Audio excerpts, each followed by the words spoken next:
오늘 요한계시록 강해는 두 번째 시간으로 읽고 듣고 지키는 자의 축복에 대한 말씀으로 은혜를 받겠습니다. 다같이 1장 3절 말씀 큰 소리로 읽겠습니다.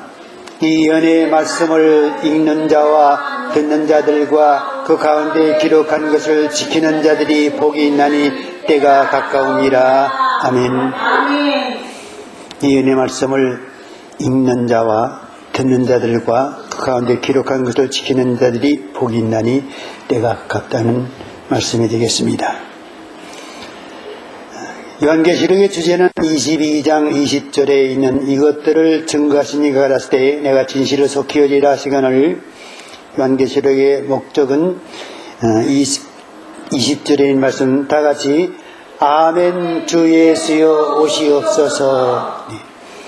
다시 오시는 주님을 맞이하는 성도의 신앙적인 자세를 이렇게 표현했습니다. 구약 성경은 오실 메시아에 대한 복음입니다. 신약은 오신 메시아, 다시 오실 메시아에 대한 복음입니다. 그래서 신약 구약 성도의 구약에 살아있는 성도들은 오실 메시아, 초림의 메시아를 간절히 대망하는 그런 가운데 신앙생활을 했습니다. 그리고 신약 시대의 성도들은 다시 오실 예수님을 소망으로 간절히 대망하는 그런 신앙생활을 하는 것이 이제 신약 시대의 신앙생활입니다. 그래서 늘 아멘 주 예수 오시옵소서 하는 간절한 심령으로 주의 오심을 기다리는 복된 성도가 되어야 합니다. 오늘 말씀 1장 1절에서 3절 말씀 읽겠습니다. 예수 그리스도의 계시라 이는 하나님이 그에게 주사 반드시 속게 될 일을 그 종들에게 보이시려고 그 천사를 그 종 요한에게 보내어 지시하신 것이라. 요한은 하나님의 말씀과 예수 그리스도의 증거 곧 자기의 본 것을 다 증거하였느니라. 이 연의 말씀을 읽는 자와 듣는 자들과 그 가운데 기록한 것을 지키는 자들이 복이 있나니 때가 가까움이라 그랬습니다. 3절 말씀에서 이 예언의 말씀을 읽는 자와 듣는 자들과 그 가운데 기록한 것을 지키는 자들이 복이 있나니 때가 가깝다는 말씀이 있습니다. 여기서 요한계시록은 예언의 말씀이다. 우리가 요한계시록에 대한 정확한 정의를 내릴 수 있어야 됩니다. 요한계시록은 예언의 말씀입니다. 요한계시록은 하나님의 말씀과 예수 그리스도의 증거라고 그랬어요. 하나님의 말씀입니다. 그래서 요한계시록은 다른 성경과 똑같이 하나님께서 주신 하나님의 말씀이다라는 것을 잊어서는 안 됩니다. 그 다음에 요한계시록은 예수 그리스도의 증거라고 그랬습니다. 예수 그리스도의 증거요. 예수 그리스도의 증거. 예수님이 증거하신 거라고 그랬습니다. 이것은 예언이기 때문에 증거가 필요합니다. 증거는 확실하고 분명한 것입니다. 근데 가장 확실하고 분명한 증거는 바로 예수님이 하신 증거입니다. 예수님이 하나이기 때문에 거짓말이 없으시고 또 그 증거는 분명합니다. 예수님이 친히 주신 계시이기 때문에 그 계시에 대한 증거는 100% 정확합니다. 그래서 이 요한계시록은 예수 그리스도의 증거다. 분명한 이제 증거입니다. 계시입니다. 그 다음에 하나님의 말씀이요. 예수 그리스도의 증거요. 증거인 요한계시록은 예언의 말씀이다. 요한계시록은 하나님의 말씀입니다. 그리스도 요한계시록은 그리스도의 증거입니다. 이것은 곧 예언의 계시다. 예언의 말씀이다. 그럼 무슨 예언의 말씀이냐? 예언이란 장차 이루어질 일에 대한 계시로 종말에 있을 재림에 대한 내용입니다. 장차 이루어질 일에 대한 계시. 장차라는 것은 인류의 종말을 가리키는데 이 인류의 종말은 예수님의 재림에 대한 것입니다.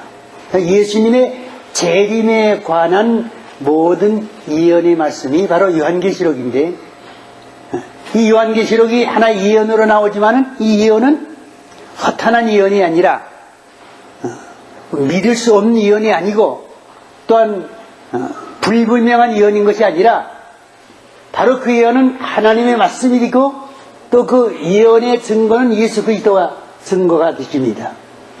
그래서 이 예언의 말씀, 예수 그리스도께서 종말에 오실 재림에 관한 예언의 말씀인 요한계시록은 곧 하나님의 말씀이요 예수 그리스도의 증거하신 그런 요한 말씀이다 하는 점에 있어서 우리는 이 말씀에 대한 분명한 정확성을 깨달아야 되고 이 말씀이 어떠한 성경 위치를 갖고 있는가에 대해서 인식해야 되는 것입니다.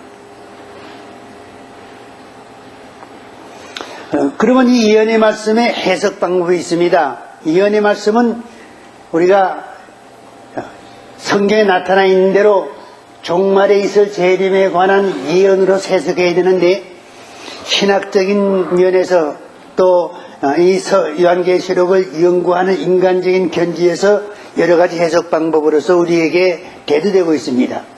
근데 그것이 첫째는 과거적 해석법이 있습니다. 그 다음에 역사적 해석법이 있습니다. 그 다음에 영적 해석법이 있습니다. 그 다음에 미래적 해석법이 있습니다. 그럼 여기에 대한 걸 하나하나 약간씩 우리가 이제 짚어보면서 살펴보겠습니다.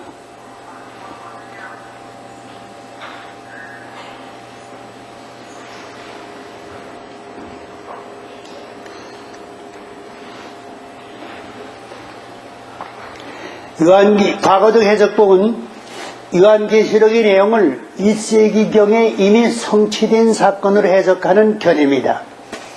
요한계시록에 기록된 모든 예언은 이것은 미래적이긴 하지만은 그러나 1세기 100년 주 100년경에 이루어졌다. 이루어진 그러한 사건들의 내용이지 이것은 다른 시대의 사건을 가리킨 것이 아니다. 즉 인류의 최종말인 예수님의 재림 때의 사건을 가리킨 것이 아니라 1세기에 있었던 그러한 사건의 계시로서 이미 오늘날 우리의 현대 이 시대에는 다 성취된 것이다. 그렇게 해석을 합니다. 그렇게 해석할 때에 넷째 나라 다니엘서 2장에 나오는 넷째 나라, 첫째는 바벨론, 둘째는 메데바사, 셋째는 헬라, 넷째는 로마입니다. 그 넷째 나라 짐승을 그 로마 제국으로 해석을 하고 또 그 로마 그 밑에 연결되는 열불과 이제 그 열불에 관한 짐승을 그 로마의 열황제로 해석한 해석입니다. 그래서 해문 여인으로 나오는 계시록 12장 해문 여인을 로마 제국에 의해서 핍박받는 괴로 해석을 하는 그런 해석 방법이 과거적 해석 방법으로 나옵니다. 계시된 여러 심판을 요한 당시에 일어났던 정치적 종교적 재난으로 해석을 합니다. 요한계시록에 게시되어 있는 여러 가지 그 심판의 모습, 두려운 사건 등 거기에 대한 해석을 어떻게 하느냐게 되면은 요한 당시에 이제 로마에서 기독교가 굉장히 핍박을 받았습니다. 그 핍박받은 종교적 재난으로 그렇게 해석을 해보려고 합니다. 그러니까는 1세기가 지나서 그러한 로마가 이제 망하고 종교적 핍박이 다 해소된 후에는 이미 과거적 해석법인 요한계시록 해석법은 아무 의의가 없어지게 된 것입니다. 그러나 이것은 큰 모순점이 있지요. 계시록은 반드시 속히 될 일이라고 그랬는데 계시록에서 나오는데 예수님의 재림을 가리키는데 반드시 속히 될 일이라고 하는 이 반드시 속히 될 일이라고 하는 대상은 무엇이냐? 로마 시대의 종교적 핍박을 가리키는 것이 아니라 또 다른 어떤 시대의 종교적인 그러한 핍박을 가리키는 것이 아니라 바로 예수님의 재림의 시기를 가리키는데 1세기 로마 제국에 연관시키면 중대한 과오가 아닐 수가 없다. 그래서 과거적 해석 방법은 하나님의 말씀을 훼손하는 일이요 또 예수의 증거를 무시하는 일입니다. 그래서 이것은 성경적인 해석 방법이 아니다. 그래서 이 해석 방법을 시하면 안 되는 것입니다.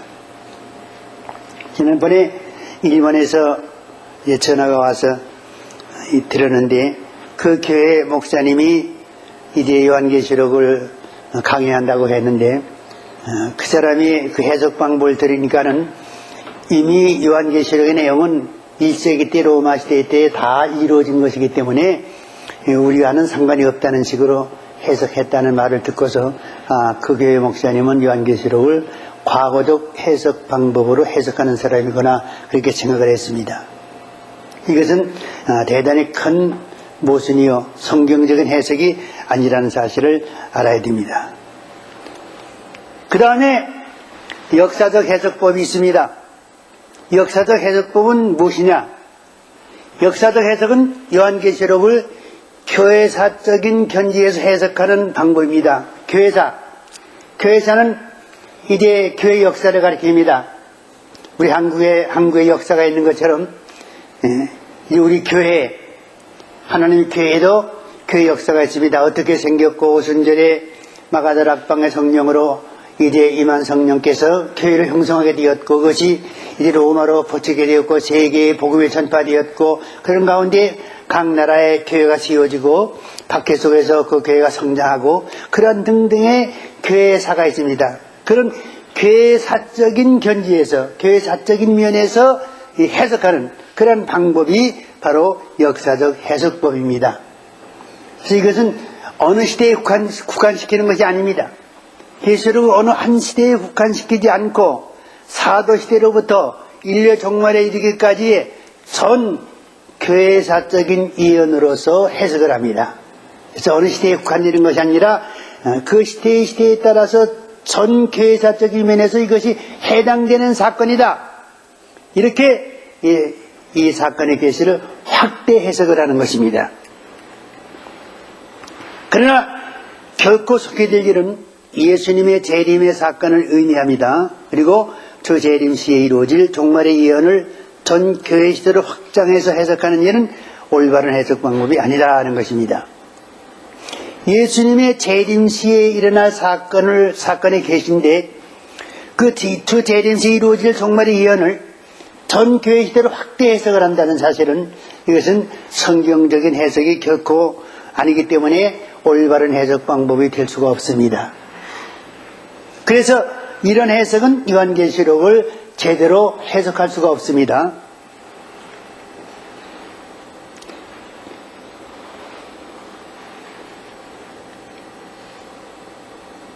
그 다음에 영적 해석 방법이 있습니다. 이 영적 해석 방법은 요한계시록을 상징적으로 또 영적인 견지에서 해석하는 해석 방법입니다. 상징적으로 요한계시록에 여러 가지 짐승이라든가 양같이 뿔이 달렸다든가 이제 뱀이라든가 또 여러 가지 그 상징적인 표현이 많이 있습니다. 그런 상징적인 그래서 다른 그 숫자라든가 어떠한 그 상징적인 계시에 대해서 어떠한 영적인 견지에서 해석을 하는 것입니다. 영적인 의미가 주어져 있지 실질적인 계시가 아니다. 실질적으로 일어나는 사건에 대한 계시인 것이 아니라 이것은 우리에게 무엇인가 영적으로 깨닫게 하시기 위한 그런 영적인 교훈적인 의미가 있다. 그런 의미에서 요한계시록을 살펴보고 해석하고 또한 요한계시록의 계시를 푸는 방법이 되겠습니다. 계시록을 어떤 특정한 역사적 사건을 예견해서 예언한 것이 아니라 이처럼 교회사를 통해서 계속되는 선과 악의 투쟁에 대한 진리로 보는 견해입니다. 이 해석은 본서의 사건이 어느 시대에 일어나든 하나님과 사탄과의 투쟁, 사탄에 대한 하나님의 심판을 의미해 주는 것으로 보는 견해입니다. 즉 어느 한 시대에 국한되어 가지고 일어나는 사건인 것이 아니라 이 시대에도 이렇게 일어날 수 있고 저 시대에도 이렇게 일어날 수 있다. 이제 100년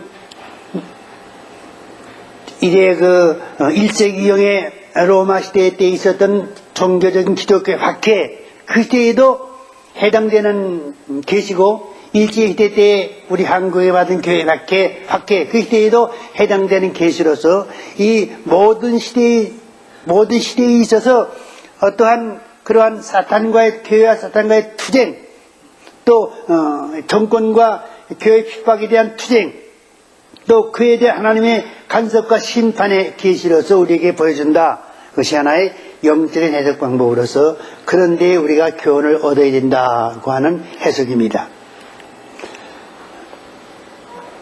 계시록은 영적 교훈도 아니며 교회사 전반에 걸쳐 일어나는 하나님과 사탄과의 투쟁도 아니다.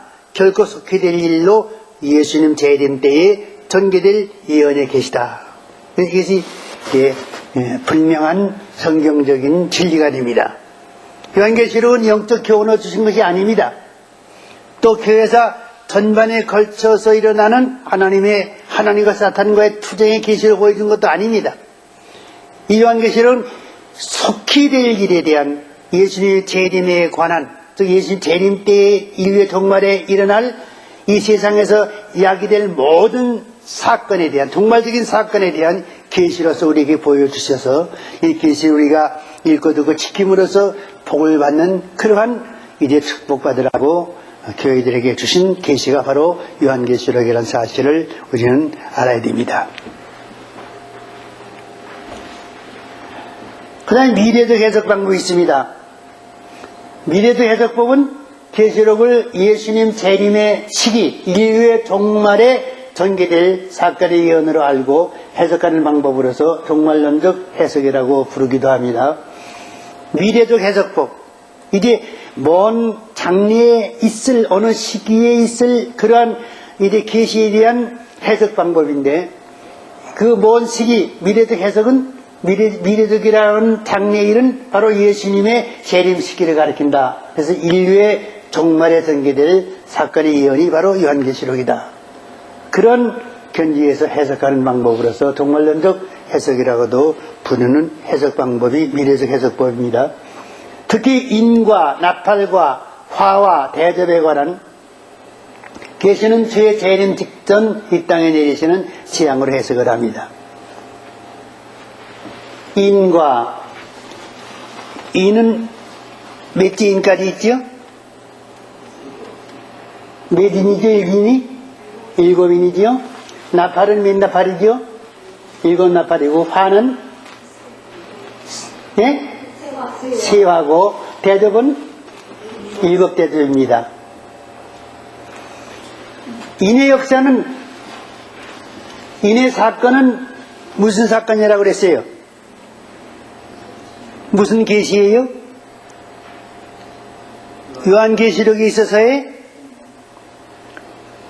총론적 계시라고 그랬습니다. 총론적 계시, 요한계시록 전체를 축소해서 인으로 표현한 그러한 계시가 인의 역사입니다. 이 인의 계시는 계시록 몇 장에 있습니까? 6장에 있지요. 그래서 7인을 뗄 때에 7 나팔 사건이 계시가 전개됩니다. 7 나팔은 바로 7인에서 보여주는 종말적인 사건에 대한 사건의 전개가 바로 7 나팔로 나옵니다. 나팔은 곧 환란의 경종을 가리킵니다. 7 나팔 중에서 세화가 있습니다. 세화는 따로 있는 것이 아니라 7 나팔 중에 있는데 첫째 화는 몇 번째 나팔이에요? 예? 5번째. 둘째 화는 6번째. 셋째 화는 7번째 나팔입니다. 대접이 7대접 심판인데 7대접 심판은 7대접이 별도로 사건을 만든 것이 아니라 7대접 심판은 어둠에 속했어요? 나팔로는 7째 나팔, 화로는 셋째 화, 대접으로는 7대접 이렇게 됩니다. 7대접 중에서 예수님은 몇째 대접에 오세요? 6대접. 인류의 마지막 심판은 몇째 대접으로 이루어져요? 7째 대접. 예. 이 정도로 알게 되면은 아주 종말론적 전천년설 해석에 있어서 아주 굉장히 이제 그 지혜 있는 사람의 해석이라고 볼 수가 있습니다. 예수님의 재림 직전에 이 땅에 내리시는 재앙으로 해석이 됩니다. 이 모든 인의 역사와 나팔의 역사와 화와 대접의 역사는 다른 시대에는 전혀 없는 사건입니다. 로마 시대에도 없었고 또 이제 다른 어떠한 독재가들이 세계 정권을 휘어잡고 종교를 기독교를 핍박했던 그런 시대는 없었던 그러한 재앙들과 그러한 사건들의 전개입니다. 이러한 인간 앞팔과 화와 대접의 사건이 이제 이 땅에서 전개되는 그러한 시대가 바로 인류의 종말, 예수님의 재림하실 그때이고 그때가 바로 한일의 언약이 성사되는 그 시기를 가리키는 것입니다. 미래적 해석은 바로 이러한 데 주안점을 둬가지고 요한계시록을 해석하는 방법이 되겠습니다.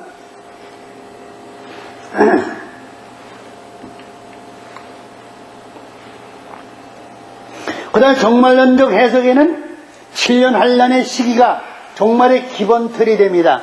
이 해석은 다니엘서 7장 9장의 계시가 종말의 시기를 알아내는 배경이 되는 것입니다. 즉 미래도 해석 방법은 종말론적 해석인데, 이 종말론적 해석이라는 말은 그러면 우리의 인류의 역사가 언제의 종말에 들어가느냐,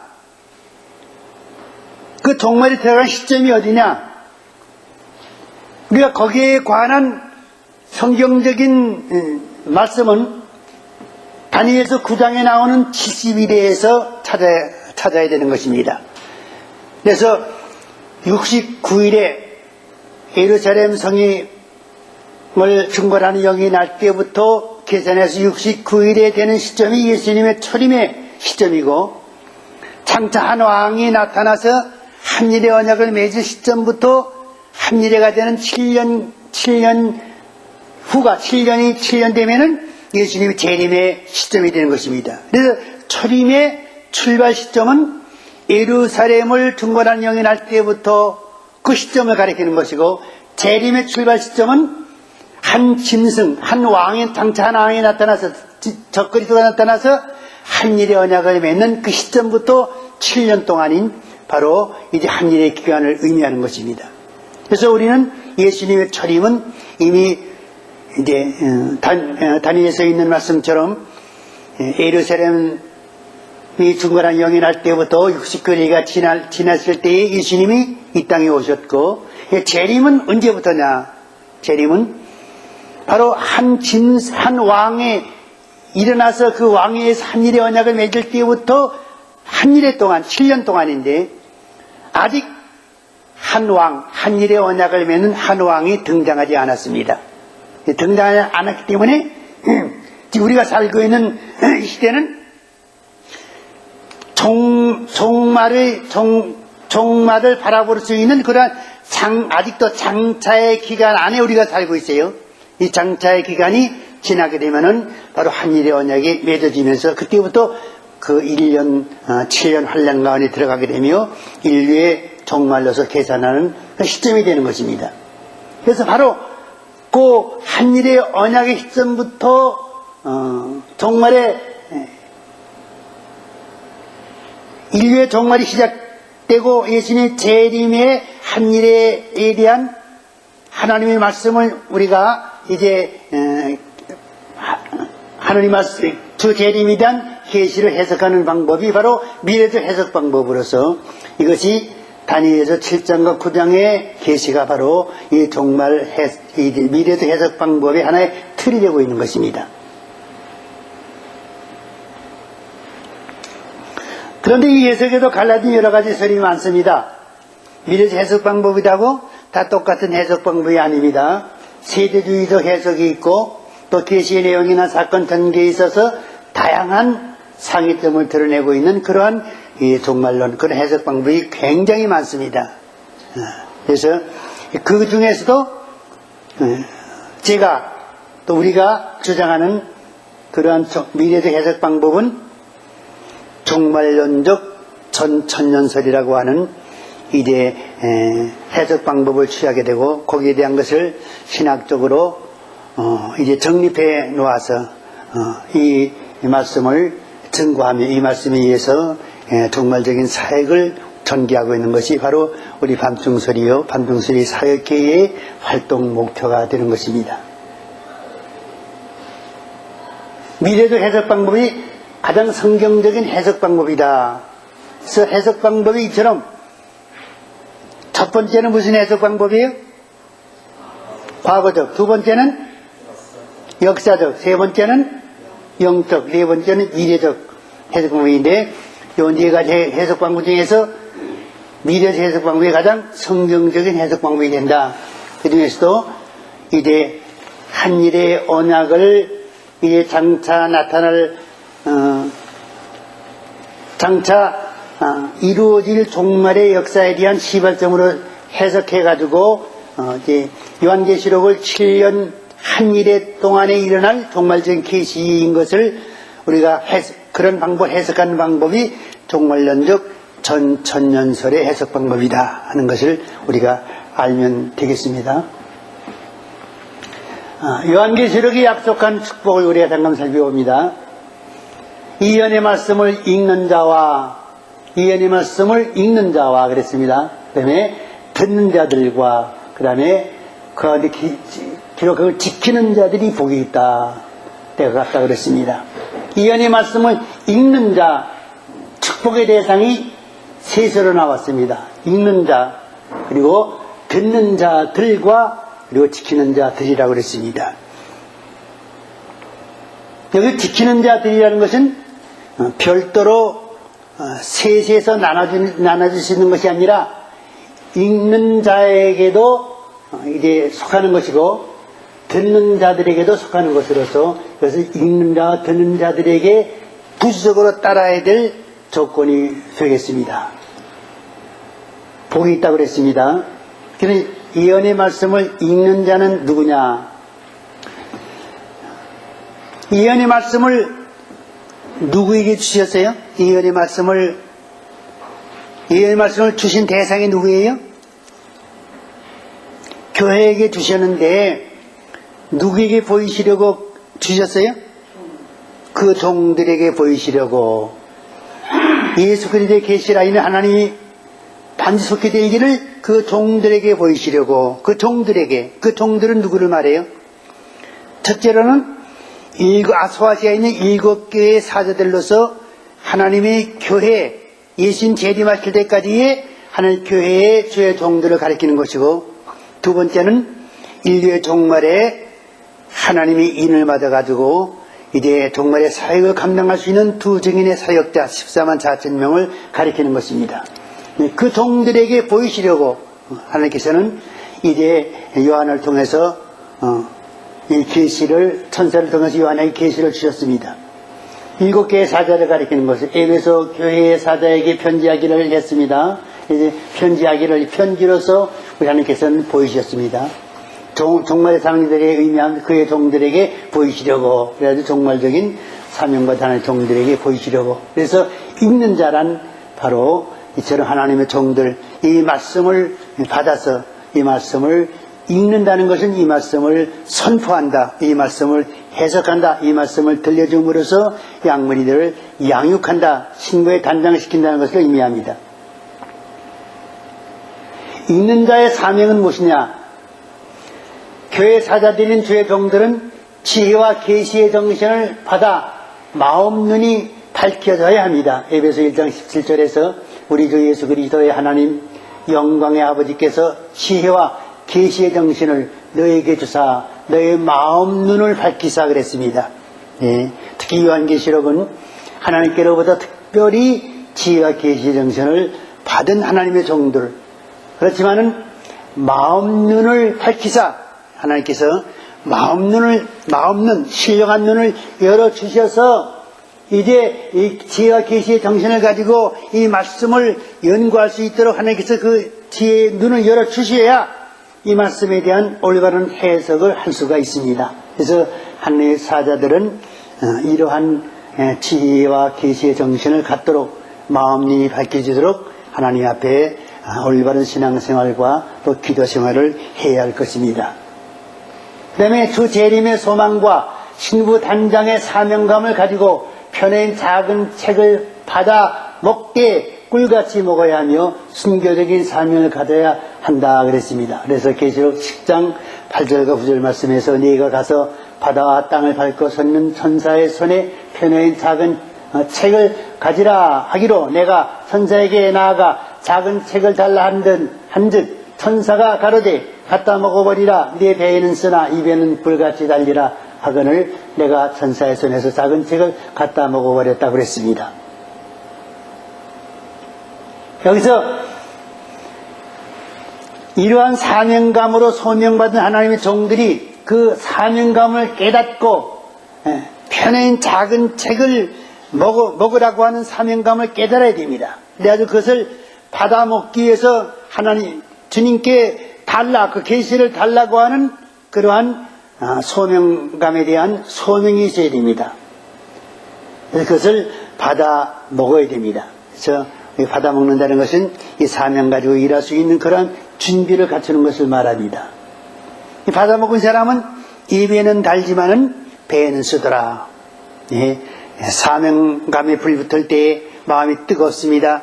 하나님의 큰 종말적인 사역을 통해서 일할 때에 그의 주님의 천인왕국의 영광에 왕국에 참여해서 주님과 더불어 왕노릇할 그러한 소망의 부품이다. 그렇지만은 그를 위해서 일할 때는 쓰다 그랬습니다.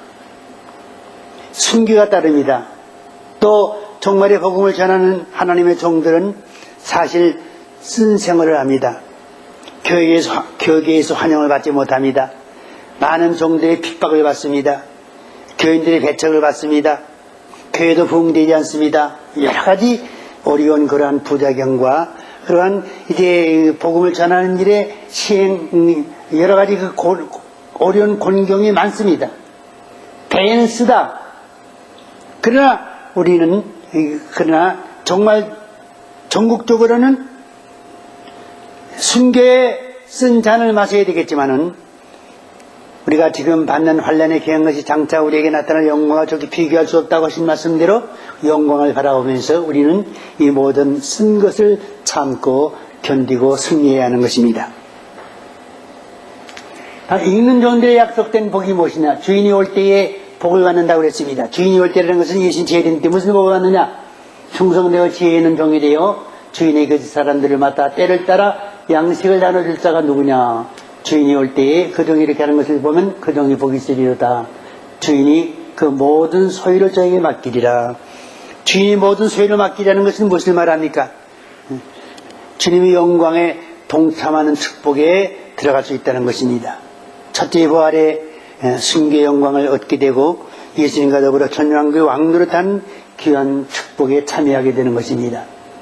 이러한 축복, 이러한 영광을 바라보고 이 스디슨 십자가를 지고 종말의 사역을 순교로서 감당하는 것입니다. 주인이 올 때에 복을 받는다. 이러한 영광의 소망이 없었다면 아마 이러한 종말적인 사역을 감당할 수도 없을 것이고 또한 이 어려운 십자가를 지고 종말의 사역을 이루고자 하는 그러한 마음의 소원도 일어나지 않았을 것입니다. 그러나 이러한 사명감이 있기 때문에 이런 사명감에 의해서 하나님께 주신 이 귀한 종말의 사역을 감당하는 것입니다.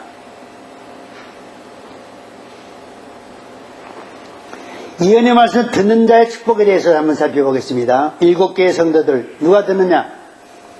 귀 있는 자는 성령의 교회들이 하시는 말씀을 들을지어다. 이기는 그에게는 내가 하나님의 낙원에 있는 생명나무의 과실을 먹게 하리라. 근데 여기서 반드시 속히 될 일이라고 그랬는데 왜 반드시 속히 될 일이라고 말씀하셨느냐? 벌써 시대가 2000년이 지났는데도 아직도 오시지 않았는데 왜 반드시 속히 될 일이라고 말씀하셨느냐?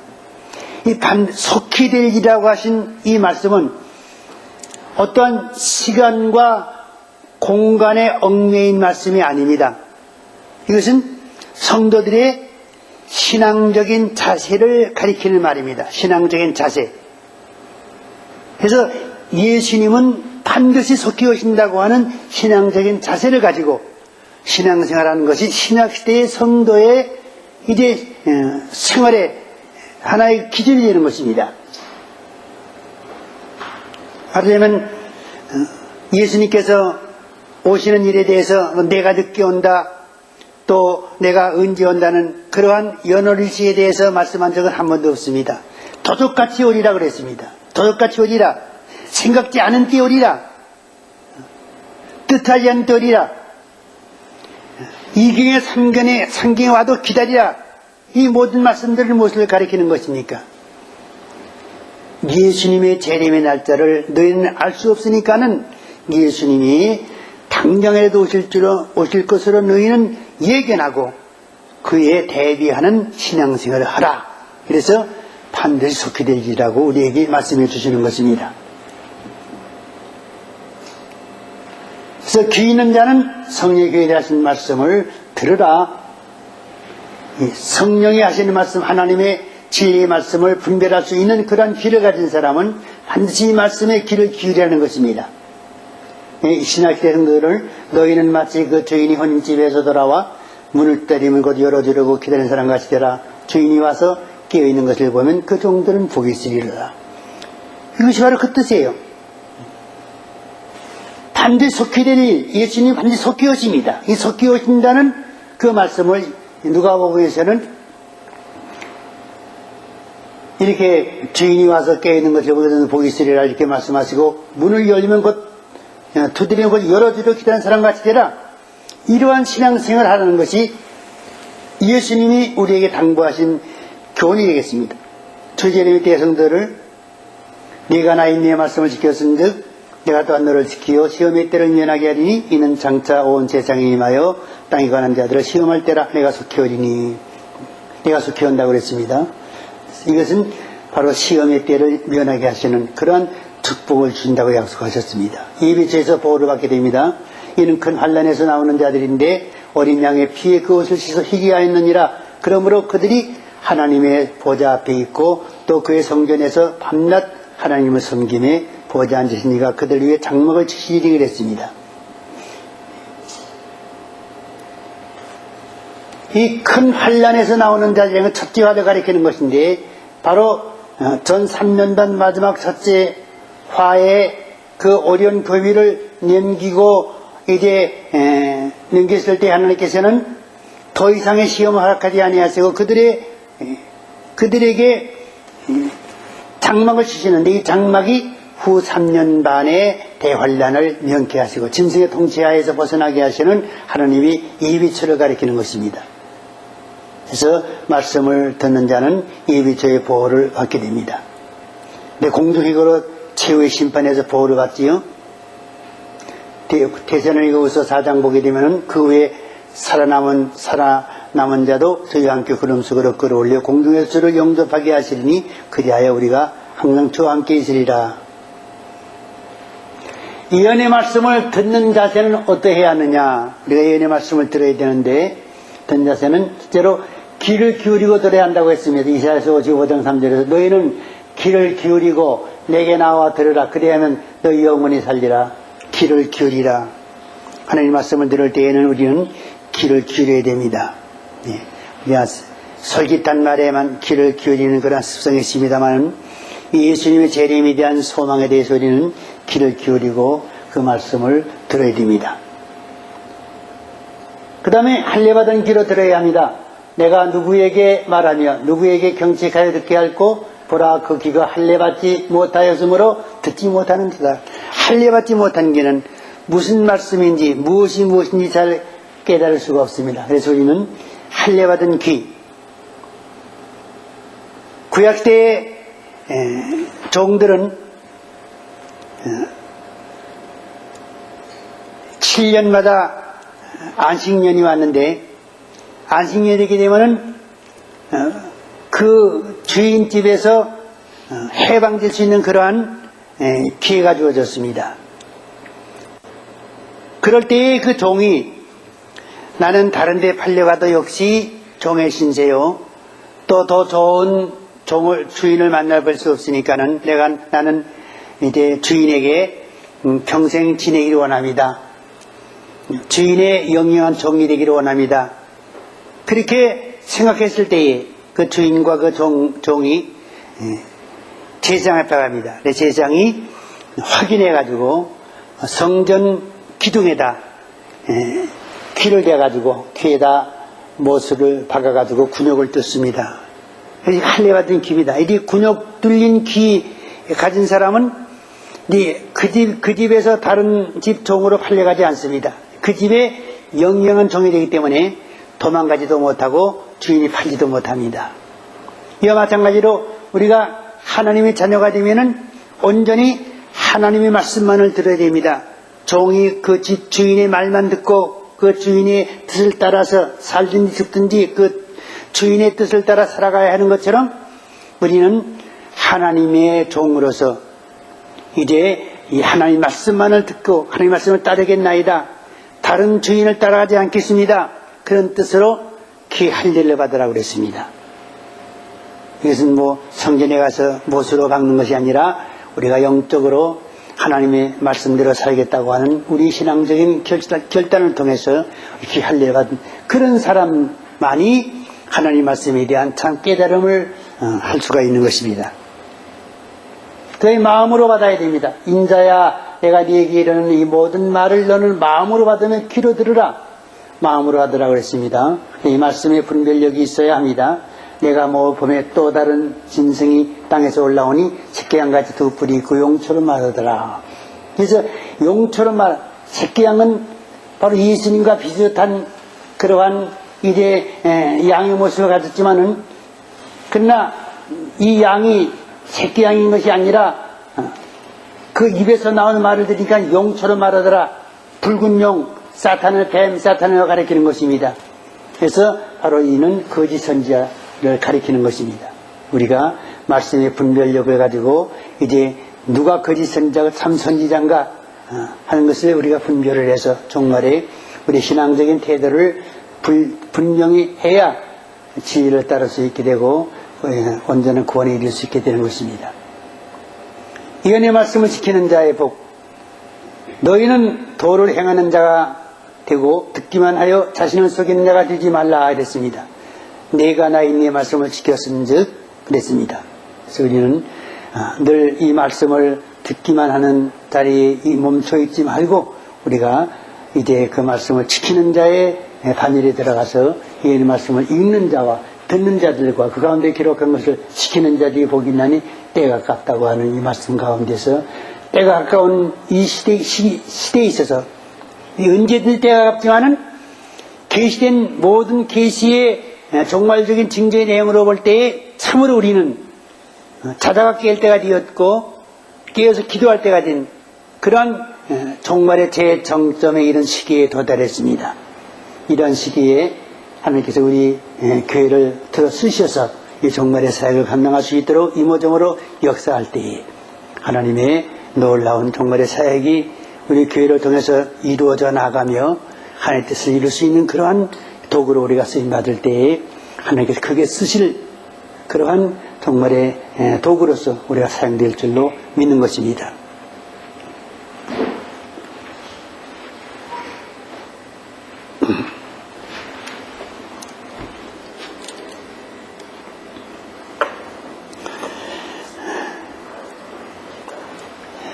저희들은 아직까지 참 우리 교회가 창립 당시부터 예수님 재림에 대한 나팔을 부는 교회로서 우리가 머리를 쳐들었고 정말에 사탄의 원수와 더불어 싸워서 승리하는 교회 기치를 들고 우리 교회가 출발을 했습니다. 그런 가운데 우리는 사탄과의 많은 투쟁을 벌여왔습니다. 어려운 가운데서 참 갈급한 하나님의 종들에게 종말의 계시의 말씀을 해설하는 많은 책들을 출판해서 이제 올바른 종말론의 전파를 위해서 많이 힘을 썼습니다. 어려운 여건 속에서도 여기저기 뛰어다니면서 공개적인 세미나를 개최를 했고 많은 하나님의 종들에게 이 복음을 전함으로써 그들로 하여금 올바른 종말론을 가지고 이 복음을 전파할 수 있는 그런 이제 기틀을 마련했습니다. 이 하나님께서 더욱 큰 종말의 사역으로 해서 6년 전에 밤중소리 홈페이지를 만드셔서 오늘까지 끊임없이 역사해왔고 모두 이단의 무리와 사탄의 무리와 투쟁을 계속해 오고 있습니다. 그리고 올바른 종말론을 펴기 위해서 널리 이제 복음의 진리를 외치고 예수님의 제됨의 나팔을 불고 있습니다. 그래서 근래에 밤중들이 사역회로 조직해 하시고 참 올바른 종말관을 가지고 참된 사명을 이루고자 하는 귀한 젊은 목사님들 이제 하나로 모이게 해서 이 사역회의 사명을 위해서 우리가 모임을 갖고 공부하고 연구하고 또한 활동할 수 있는 그러한 길을 열어주셨습니다. 그래서 이번 28일 기독교 백종 기념회관에서 이러한 공개 강좌를 우리가 처음으로 시도하며 이 시도를 통해서 하나님께서는 더 큰 역사를 이룰 수 있도록 저희들의 길을 인도하실 줄로 압니다. 이러한 일을 위해서 여러분 많이 기도하시고 아름다운 성과를 거둠으로써 하나님께 영광이 우리에게는 무한한 은혜와 축복이 되며 이 놀라운 종말의 비전을 바라보고 우리의 생명을 다하고 성경의 사명 가지고 일을 이룰 수 있는 그러한 결실을 맹자리 이룰 수 있도록 힘쓰시는 여러분들이 될 수 있기를 바랍니다. 그럼 예수님은 곧 오십니다. 이스라엘의 회복이 그 하나의 신호가 되겠습니다. 그리고 지금 종말의 예언의 징조가 모두 성취되어 가고 있습니다. 너희도 이 모든 일을 보거든 인자가 곧 문 앞에 이른 줄 알라고 주님은 말씀하셨지요. 이제 곧 보라 신랑이 더 맞으러 나오라고 하는 두 증인의 종말의 사역의 소리가 우리에게 들려올 것입니다. 주님은 이러므로 너희도 예비하고 있으라 심각지 않은 때에 인자가 오리라고 말씀하셨습니다. 이 예언의 말씀을 읽는 자와 듣는 자들과 그 가운데 기록한 것을 지키는 자들이 복이 있느니 때가 껌이라. 우리는 이 예언의 말씀을 읽고 듣고 지키는 생활을 통해서 하나님이 언약하신 축복을 누리는 성도가 되십시다. 다 같이 할렐루야. 아멘. 하나님 감사합니다. 오늘도 두 번째 시간으로 예언의 말씀을 읽는 자와 듣는 자들과 그 안에 기록을 지키는 자들이 복이 있다고 하신 말씀을 가지고 이 귀한 말씀을 우리가 배웠습니다. 이 말씀이 잘 박힌 것처럼 우리의 심령에 깊이 새길 수 있도록 도와주시옵시사. 그리고 그 말씀 가운데 살아감으로써 항상 그 말씀을 읽게 하시고 그 말씀을 듣게 하시고 그 말씀을 지키는 생활을 통해서 하나님의 언약한 축복 누리는 성도가 되게 해주시옵시기로 원합니다.